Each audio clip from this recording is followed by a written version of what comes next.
Welcome to Achievement Hunting 101 Summer School Edition, where we don't have a panel, but we've still got some extra content segments for your listening pleasure.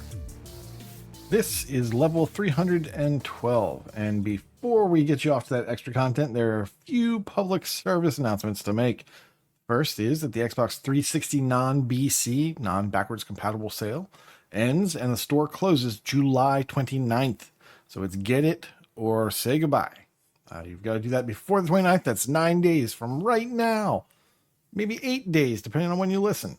So if you're interested, get in or it's gone. Lastly, we have Game Pass levers announced for July 31st. So they will be gone after this date. That's Venba with level 263. A short hike was discussed in level 173. And Train Sim World 4, which no one plays, so we didn't discuss it. So I can't refer you to a level. Since we're a little bit late, and wouldn't mind having you guys hear, I guess, the reviews or the blurbs we spoke about those games, I've gone ahead and clipped them out of the episodes and put them here for your listening pleasure.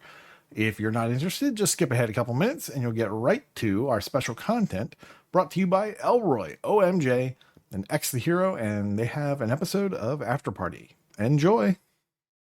It came out today that I'm talking about, and I just scanned into TA, and I'm the first person to complete it.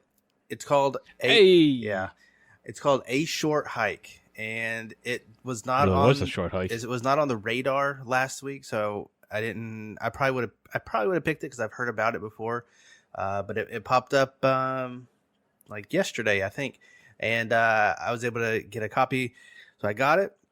I played it and I completed it, and it says that I've done it in just over 5 hours, and that's probably true. This is a short game.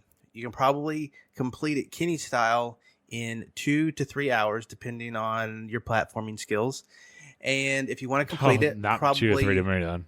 If you wanted to complete the whole thing, 5 to 6 hours is probably going to be where the estimate lies, unless there's a guide.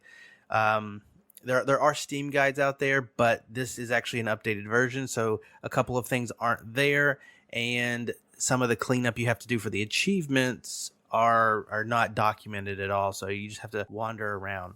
But what is this game? So it's an adventure game that is kind of in a Animal Crossing like world. You are this bird, and all around this mountain island that you are on are other animals, and you're talking to them. And kind of the goal of the game is you need to make a phone call, and you don't have any service, so you have to get to the top of the mountain to make your phone call.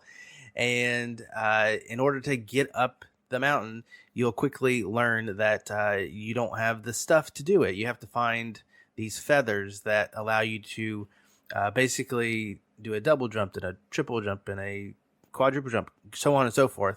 And then there's some other tactics that come along, and it's just a lot of exploration and talking to people and filling out their little bitty quest lines that ultimately get you these feathers so you can get up to the top. It's really a cute game. It's very colorful, Nate. If anybody has they game with their kid, I think this would be really good for that. Even if they're not good at platforming and you have to do it, I think that you can just go through and talk to all the people and figure out what they need, and kind of you have to remember what they need. This person's looking for this, so I need to make sure keep an eye out, or this person needs me to collect these things. So as you go around the island, you need to just pick up these random things that you find. There is never like anything that you run out of, so you don't have to worry about, did I spend too much money here, or did I miss a one of these collectibles, because they seem to be popping up all over the place. So that's really nice. It's just it's a palate cleanser of a game, and it is $8. I fully recommend it at $8. I can't really recommend A Short Hike enough. I don't really do this. I pulled an L move, and like I've looked it up, and like the music is on the soundtrack is on Bandcamp, and I listened to the soundtrack today. It's great What? music. Yeah, I know. And But you won't listen to the GTA radio? yeah, I listened What to the this hell? little like it's not chiptune, but yeah, it's I don't know. I can't say enough good things about A Short Hike. And if you're looking for a palate cleanser, buy it.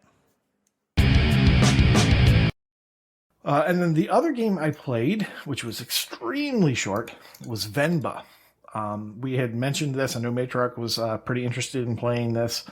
And this game is just tells the story of a family. Oh, that. Yeah, and it's kind of a cooking, sort of a puzzle game, but not really. It's more like follow the directions, and we're going to make the directions more obscure as we go along, and sometimes they're just going to be completely scratched out.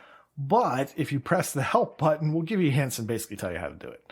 Now, this game, there's no missables in this.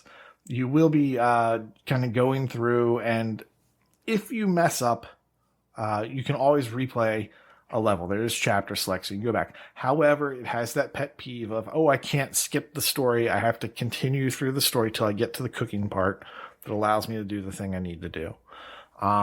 There's achievements for completing every cooking scene with no errors. That can be done via chapter select. So if you happen to like miss the first two because you're just trying to figure out how the game works, that's cool. And then as you get through the end, you can always go back and choose level 1, do it correctly, choose level 2, do it correctly, and it'll pop. So there were no issues with the pops for any of that stuff. For reading all of the flavor text. So as you're doing a recipe, if you press Y and choose the middle option, there'll be like some, extra information about this dish or something like that. But yeah, it tells the story of this family, and how food plays an important part as part of their culture. And TA says it takes 1 to 2 hours. I spent 3 hours on this. Number one, because my daughter liked it, so she was making some dosas, and that was fun. And then we made like there's like some sort of coconut rocket type thing that was fun to watch it fall apart. So so we did that as well. And yeah, I just had a really great time with these two games, Toem and Venba, relatively new to Game Pass, all out. I think at the end of July or early August. They both came to Game Pass, and they're super fun and not very in depth and just great.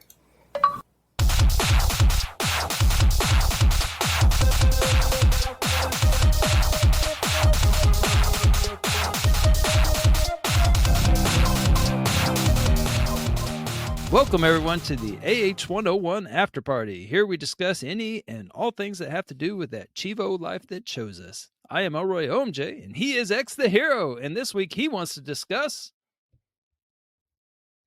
Oh, man, put me on the spot just like that. Well, this week, I thought I would discuss sort of like a hodgepodge combination of accessibility options, settings like assist modes, easy modes, and Oh, I games, like those. things like Yeah. that. For a couple different reasons, actually. What inspired this one is I've mentioned in the podcast discussion that Kelsey is having a blast with Hogwarts Legacy, but initially the combat was like challenging for her, so I offered to help, and she no, and she persevered and she got through. She never rage quit as I might have in a similar situation, and she never went back and turned the options out. She just did it, and I was sort of impressed because at this point in my gaming career, for lack of a better term, if I hit a wall after 2 or 3 attempts, what can I do? I don't feel like doing this 2 or 3 more times. Like, I just want to be done and move on. Where are my sliders or whatever? So I totally appreciated that she was like, no, I'm going to do this. And now she has the controls down. Now she's a rock star. So it really was just a matter of learning how to play. And that got me thinking, like, I don't enjoy that challenge, that hustle, that grind, whatever you want to call it anymore. Like, growing up, it was always, I'm gonna put whatever game I got on hard mode, insane difficulty, and power through, and I got joy out of that. and then probably like, you know, late high school, maybe early college, I was like, I'm just gonna play on normal, get the quote unquote, intended experience. And nowadays, I think like many of us, we've had this conversation a little bit in Discord. Just put me on easy mode, put me on story mode, put me on no death mode. Like let me. I just want to play the game. I want to unwind. I want to relax. I'm not playing games to get my blood pressure and my heart rate going up. Like I just want to play and just have a good time, just experience the story. And I feel like games in the past, honestly, like 4 years, if that, have really started to embrace just those sort of difficulty sliders and accessibility options and all those things. Do you I hear you nodding and agreeing with me. So you know exactly what I'm talking about Yeah, here. well, so to me, there's a couple things on this. So obviously, back in the 360 days, like every single game had easy, normal, hard. Like that was just standard fare, Mhm. and it has moved away from that to some degree. I would agree. The worst is where you have to, you know, like, well, there's like a well, they disable the achievements, and it's unclear like what is disabled with what options. So as long as they're upfront, like I like the games where you hit the slider, and then like at some point you go too far, and then a big red text appears that says all achievements will be not eligible to be unlocked here. So then you just go one before that kind of a thing. But I think the achievement hunter creed, if you will, the very loose code that amongst us is that you play the easiest mode you can to get the achievements in as quick as possible. That's kind of the underlying thing, at least in my understanding, my training, in the monasteries in Tibet, was that you if there's accessibility mode, you use it whether you want it or not. It's available. It doesn't disable achievements. You use it. If all the achievements unlock on easy mode, you're playing easy mode. This is the quickest. It's the it's kind of the creed that I follow, if you will. But yeah, I understand what you're saying. Like it's I was told like so, because I've run into this when I explain this to like my students and stuff, where they're like, they think that, oh, well, if you're really good at the game, you should play it on hard. And I always tell them, don't be a hero, which I'm sure it's ironic that you're telling me that you don't want to be a hero here, since the namesake, but yeah, you just do the minimum, get your achievements, get out. That's kind of where I'm at with it. So yeah, but accessibility, some games I think it actually makes it better though. Um, So that's funny that actually that you went right to achievements because I have that sort of like subtopic here. Um, I know a lot of people will say like, well, I played through it, legitimately and earned all the achievements. You played through with the assist mode or accessibility settings. mhm. You shouldn't get those achievements. And I see both sides. Like from like a ratio hunter point of view, like is that fair? I guess not. But from someone who just wants to enjoy the game, like I'm all for it. I specifically wanted to drop Moving Out and Moving Out 2 as Oh prime yes, examples of this. I So forgot. Yeah, Moving you're Out right. 2, yeah, no, they did it perfectly. They I don't did. remember You're what right. the like all of them were, but there was, like one person can pick up two-handed objects, disable some of the obstacles. The most important one to me was things disappear when you put them in the truck, Yeah, so you didn't have to absolutely. play Tetris. Like, oh my goodness. When Kelsey and I played the sequel, we tried to do it with no assists, and we made it to like level 4 or 5 before we kind of just got stuck. And then we Mhm, turned them on like a little by and the game ramped up difficulty naturally and kind of like canceled out the assists we were doing. And mhm. then honestly by level 10 or so, not even halfway through the game, we just turned them all on and we still had an absolute blast playing the game. It didn't detract from the experience. Like you said, honestly, it made it better Mhm. because we were having more fun not pulling our hair out or her pulling her hair out. So I think, from an achievement standpoint, should we get the same points as someone who played it legit? That's sort of a separate conversation entirely, ultimately. No one cares except the person complaining. Yeah, Uh, but yeah, I, yeah. I just think more games, like I said, the past 3-4 years are really bringing things like that in, and I'm all for it. I don't want it to be like a face roll, walk in the park, but I also don't need to be slamming controllers and rage quitting every 5 minutes of whatever. Like that's just not necessary. That's not what I'm doing Right. as a gamer at this Yeah, stage in my life. So you're bringing up something I've talked about before, which is um, like there's no asterisks on your achievement. It pops or it doesn't pop, mhm, and so exactly. there's no asterisks. You Like have I it or you mean, don't have it. yeah, exactly. So to And say no one someone needs to know unless you tell them. so who deserves it more than another doesn't even enter my mind. But I think it's great that you brought up moving out. A, because it's never been discussed on the podcast before. But but actually I couldn't think of a better example, and until you said that I forgot that there was assist modes on there and how much better it improved that game. And so It genuinely it did did, improve my yeah. experience. I really enjoyed that game, and I don't think I would have if it had been that stressful, and I Mhm. had to watch like a guide to figure out how to put everything in the moving van, and just be like, okay, so you're looking at screenshots, seeing okay, this goes here, so like the fact that you don't have to do that part just made it a lot better. And so the one game that was coming to my mind when you were saying that was Celeste. That was one that I was gonna bring that up too, yeah, actually. like it's a So like a yeah, go for it. yeah, it's like a plat failure in my view. In my view, it's like where you have to actually be pretty good at it to get around and all this and that. And so if you put the assist on, it's just a cool little game where you're exploring and enjoying just going through the story. And it's still a little challenging in the sense that you got to figure out where to go and everything. But it's like you're invincible, so yeah, I mean you're eventually going to win. But like I don't think that if I had put in the hours on that game to get to where I could have gotten, you know, like where I can master the controls of that game and not run into all these spikes that are very plentiful everywhere, then I don't think I would Well, have even there played are an it. awful lot of spikes in that There was world. a lot of that was a very dangerous mountain that she was climbing, and yeah, I see why a lot of people don't do it, and like climb that mountain. And I think if I remember the story, it was something that nobody really does. And so yeah, that one I would have probably skipped it, to be honest. If it I had to like actually get good at that game, because it's really not my type of game. So Yep, actually, you pretty much ticked every box I was gonna say, so I won't repeat it, but I was gonna bring that one up for the same reason.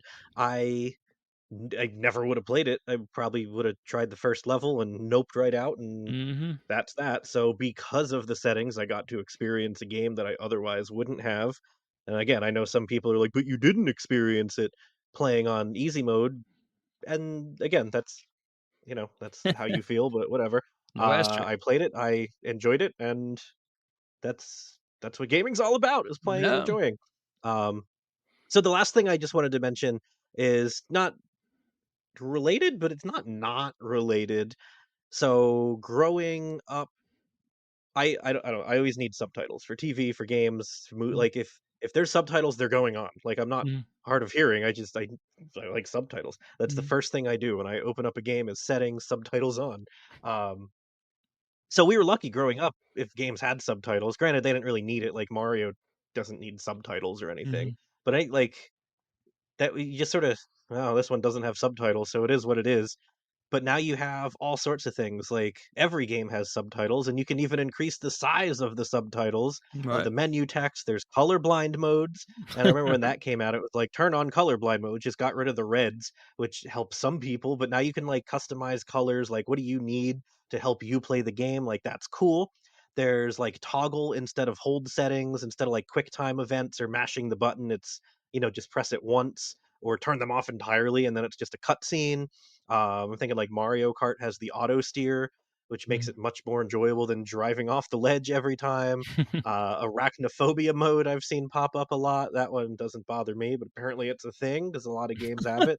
Replace spiders with, smiley faces or glass shards or something. So I think just in general, not just for difficulty, but games have come a long way in making sure that anybody who wants to play a game can play a game in a way that works for them. And I Yeah. think that is that is super cool. Like, it's a hobby anyone should get to enjoy, and we're getting there, I think. Yeah, the subtitles for me, I put them on as well, but you didn't mention my situation, which is for those of us that sit on a couch next to a significant other that doesn't want to hear the TV. You can actually, Mm. turn it down very low and where you can barely hear it, and you get still to hear what's going on by the subtitles because your lovely wife does not want to hear it. So there Yeah, you go. you can put a headset on, right? Nah, I don't do that because then Okay. yeah. Well, see, You're okay. literally wearing a headset right now. Well, if I'm sitting on a couch next to my beautiful wife, I want to be available to talk to her if she wants to talk, and if I put a headset on, it's a barrier between us. So yeah, I know. I see you one No, I ear in got you, I the got head. So, you. but no, that's just I just try to yeah. There you go. Happy wife, Alright, happy cool, life. man. So Well, so. that's what I got. Just games are more accessible, and I don't know. That's what I wanted to talk about this week. So, what Awesome. have you got, Mr. Roy? Well, for me, this one was inspired by Mr. KT Echo. He inspired this because he gave a really cool turtle beat 'em up that I like 1.5 stars. And so I want to talk about game ratings on TA. So on Uh-oh. on the front end, I'm just going to say that the game ratings on TA is dumb with an asterisk. Uh, at best, it's flawed. And so it's it's so dumb to me. Like I seriously I just don't get it. So it shouldn't be it's very subjective and shouldn't be used for like any kind of serious consideration because on TA basically you're just giving it a number of stars. So you give it, zero point 0.5 to 5 stars. And so what are you rating it on? Like just like there's no like areas in the game like so gameplay, is it fun? I'd give it, this many stars. How about the sound and graphics? Is it, 0 to 5? Like there's no subcategories. The story, whatever, the controls. You're just giving it a blanket 0 or zero point 0.5 to 5 stars. And it's just and like that part annoys me, but there's other parts that annoy me as well. So it it's like you're evaluating games that are just good dumb fun against games that have like that took years to develop and had thousands of sets of eyes looking at it and like these big games and you're these little indie games you're rating them on the same thing. So an example I came up with is like if you go to a fine dining restaurant that uses amazing ingredients and has world class chefs at it, and then using the same rating scale against like a McDonald's or something like or some fast food place like it's like I'm not a McDonald's person. I'm not defending them. I don't even know what those ingredients they use are, but they do deserve two different rating sets. Like what they serve two different markets, and that's kind of how I view the gaming is like are you going to tell someone to stay away from McDonald's because you ate there and it wasn't as good as a restaurant that's operated by Chef Ramsay or something like that? Like like, oh, wait, Chef Ramsay made a really good meal here. It's 5 stars. Oh, this McDonald's burger, I don't even think it was a burger. It's zero point 0.5. Like, but you didn't go there I mean, that's kind of what I'm getting at here is that you're using the same scale for the whole freaking thing. And it just, I don't know, it bothers me. Have you put any thought into how stupid the rating system is on TA? Yeah, I was waiting for a I'm good chance sorry. to interject. No, I'm no, no, not at sorry I all. got You on a were rant you're there. in the zone, man. Um, and I kept like, "Oh, I'll get it." So I agree with you 1,000% actually. And once again, at the risk of repeating what you said, which I will try not to do, it is inherently a flawed system, but it's not exclusive to games. It's That's just rating systems for everything. So I like that you brought up food because I was thinking movies. mm, Um some people will be like, "Oh, say what you will about Avengers Endgame or whatever. I love it. Um, a 10 out of 10, greatest movie of our generation." I don't personally think it was the greatest movie of our generation, but it's a 10 out of 10. But then what is the actual greatest movie of our generation? Mm. That's also a 10 out of 10. So, what does a 10 out of 10 actually mean at that point? Like, it was perfect in every way. 9 out of 10. Well, then how do you improve on perfect in every way to get a 10 out of 10? Like, rating scales, they're meaningless, like, genuinely. Mhm. Um, and it's sort of like a good benchmark, I guess, of the quality of the game overall, but yeah, it means nothing. And well, I don't wanna say it means nothing, but you know what I mean. And you brought up I honestly forget what game it was, but, I got called out on an abandonment issues. Someone was like, "Why," I think it was Chewy, like, "Why did you give this game a point 5?" And I laughed, and I don't remember what game it was now, but I do remember that I just rage quit the game because I was so frustrated and bad at it and just gave it a point 5. So it's on the record that X the Hero thinks this game is a dumpster fire, Right. but really, X the Hero is just bad at this game. Does that make it a bad game? Right. Not necessarily. Maybe that's someone's favorite game and they gave it a 5 stars and they play it every day and they'll pass it on to future Mhm. generations. So how do you compare those 2 reviews when the criteria are completely they have no overlap in the Venn diagram? Yeah. So yeah, I agree with you absolutely completely. Well, I'm glad you mentioned that because, that was the next point, which is that who are these people that rate, like, every game? So, like, who is so narcissistic to think that you people want to know what you think of every single freaking game that you play, whether it's, a game you paid $1 for or one that you paid, 60 some or whatever the going rate for a big game is these days.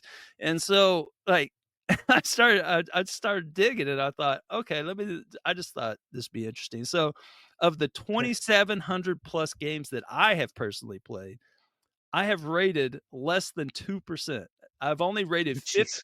I've rated 50 games, basically, and of those 50, I gave 38 of them a 5. So, like, I guess I'm the easiest grader ever. I just, like, really enjoy a game, I give it a 5, and, hey, there you go. Thank you for the great experience. So, most of them are beat 'em up, spoiler alert, but you are a little better. So, you have almost 1,600 games played. Any guesses on about how many you've, rated? Um,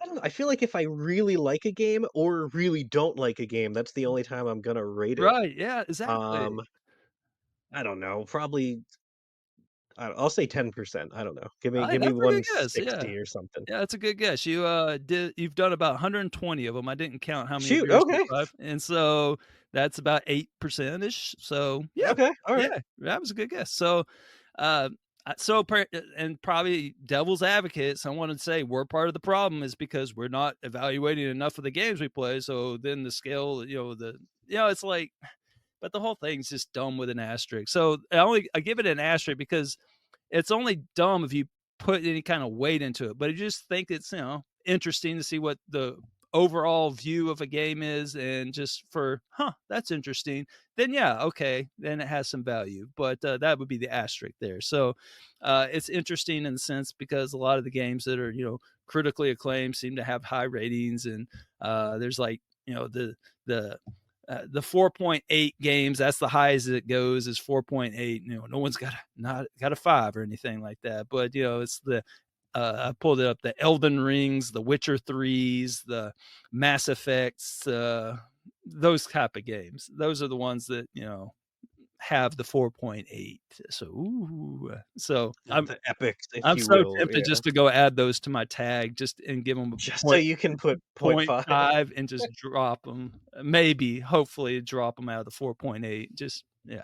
Anyway, You so know what? Oh, go ahead, yeah, finish what you were gonna no, say. that's it. That's Okay, how I roll. perfect. A slight tangent which we need not continue with, um, but it's the same thing with completion time. Like for the baby games, 0 to point 0.5 hours or half an hour, like that's accurate. But then like those skill, but like Celeste, for example, to bring that back, I think if you actually play that, that's like a 40, 50 hour tough as nails completion. But then if you turn on all the assists in God mode, you can what did it take us 3-4 hours, I think, Yeah, I to think go that's do right. everything. So how exactly does one state how long it takes to play that game? Like it's sort of it's up to the user experience, that it's very subjective. Yeah. Um, is sort of what that made me think of. But I also want to give a quick shout out to the one and only review I have on True Achievements was for this cat poop of a game called Mega Coin Squad, Uh, which I've spoken about on the podcast before, and I won't reiterate. But the game is fundamentally broken. Is the short version? Just it's poorly designed. Potential to be fun, but broken. So I gave it a 0.5 out of 5, and I wrote my reasons for why I gave it a 0.5 out of 5. I think it's very well written, if I do say so myself. I'm guessing you got And death threats out of this. oh yeah, I got overwhelmingly downvoted. I'm actually looking at it now for the first time in years, and it's still 12 thumbs down, and somehow I have 9 thumbs up. Like last time I checked, it was like +1 from me and -10. I think actually I logged in on Jeffy to give myself another thumbs up, and then Uh, like -10. So people like the game, and then if you review it badly, you're wrong, you get attacked. It's not, mm, "Wow, okay, I understand that people have a different opinion." It's, "Nope, nope, you're wrong, this game is not point 0.5."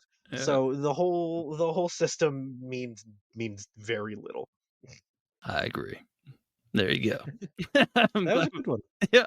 So there you go. So in honor of the rating system on TA, I was going to tell you the top 3 spices you may not know is in bologna. Number 3, celery seed. Number 2, coriander. And number 1, myrtleberry. Okay. Well, I was Mm. actually gonna do something weirdly relevant for once Oh, with the top 3 rated games of mine on TA that I've oh, actually rated. So number 3, Final Fantasy 13-2, 5.0. Number 2, Final Fantasy 13-1, 5.0. And number 1, Tales of Vesperia, 5.0.